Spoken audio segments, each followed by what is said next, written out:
Dnešný podcast je venovaný vzťahom a hlavne vzťahu so sebou samým. Čo to vlastne mať vzťah sám so sebou?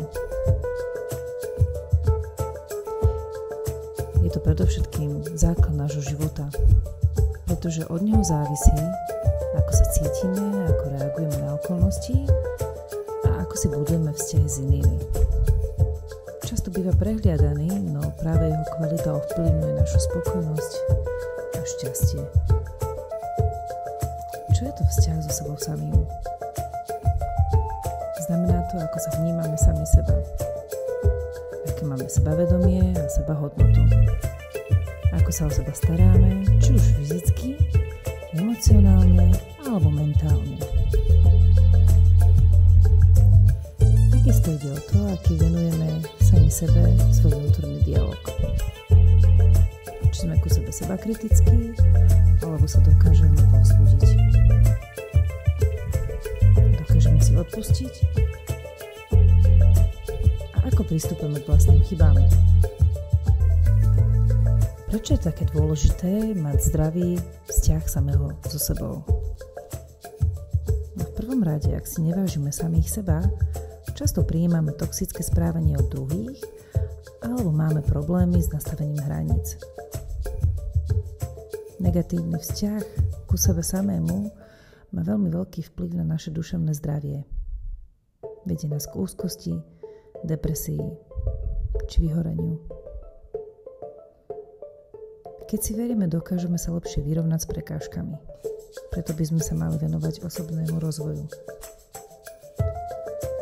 Pozitívny vzťah so sebou nám umožňuje vnímať chyby ako príležitosti na učenie a nie dôvod na sebakritiku. Aké sú teda známky zdravého vzťahu so sebou? Človek sa cíti hodnotný, aj keď nie je dokonalý. Vie si odpustiť chyby a poučiť sa z nich. Treba sa vedieť starať o svoje telo a myseľ bez pocitu viny. Treba mať od seba realistické očakávania.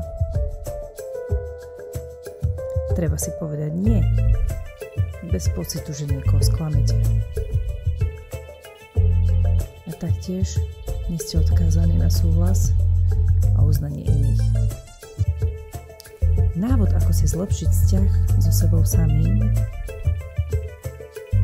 asi neexistuje nejaký priamy návod, ale v prvom rade treba zmeniť svoj vnútorný dialog. Sledujte, ako sami so sebou hovoríte. Nahradte negatívne myšlienky pozitívnymi a povzbudzujúcimi.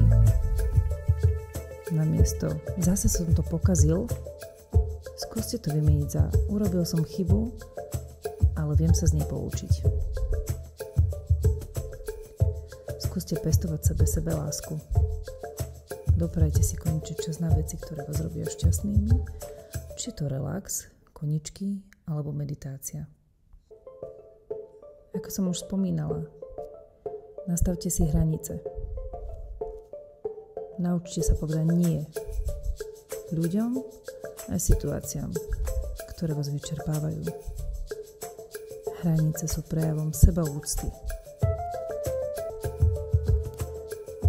Akceptujte svoje nedokonalosti.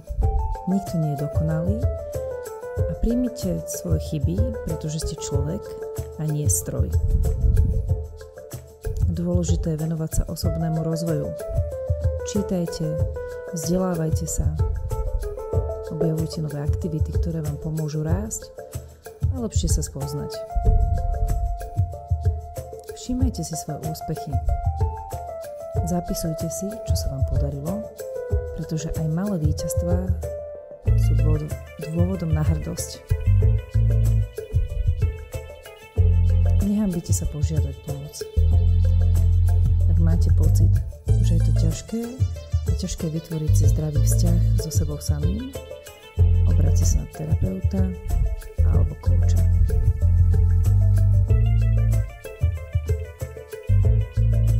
Pri budovaní vzťahu so sebou určite natrafíte na rôzne prekážky. Tieto prekážky nás môžu sprevádzať z detstva,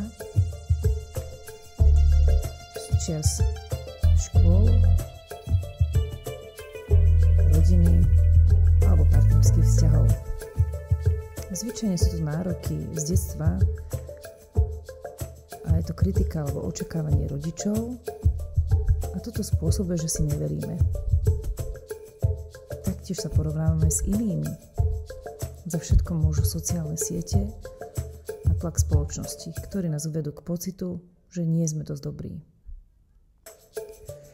No a na záver, aby som nezabudla spomenúť, je tu môj obľúbený perfekcionizmus. Je to neustále snaženie sa byť dokonalý a vedie k vyčerpaniu a frustrácii. Pozitívny vzťah so sebou samým je celoživotný proces, ktorý vyžaduje trpezlivosť, empatiu k sebe a ochotu rásť.